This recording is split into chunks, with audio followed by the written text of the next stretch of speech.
కొద్దిసేపటి క్రితం ఈడీఓలు వచ్చినట్ట పాపం యాడికి నీకు ఇక్కడ వెంకటరామరెడ్డి దగ్గర రాలేదు, అది చిన్నది అది పక్షి. ముఖ్యమంత్రి మాజీ ముఖ్యమంత్రి చంద్రశేఖరరావు గారి మీద ఈడీ ఇప్పుడే కొద్దిసేపటి క్రితం కేసు నమోదు చేసింది. ఏం చెప్తారు పెద్దవంతులు ఏం చెప్తారు? మరి చెడగొట్టకురా, ఎవరికి అన్యాయం చేయకురా, అన్యాయం చేస్తే పాపం కలిగి పోతామని చెప్తారా చెప్పరా? వెంకటరామరెడ్డి ఆయన మెదకోడా, మెదకులో బీఆర్ఎస్ కోసం కష్టపడి జెండా మోసి ఏడిసి ఇందాక మన నరేందర్ అన్న చెప్పినట్టు ఊర్లో వెళ్ళిపోయిన కార్యకర్తల ఉసురు ఎవరికి దాకింది? వెంకటరామరెడ్డికి దాకింది.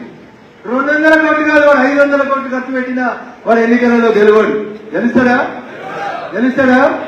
జర మొదలైంది ఇప్పుడే. అదే సినిమాలో చిరంజీవి చెప్తాడు, ఏం చెప్తాడు? In front there is crocodile festival.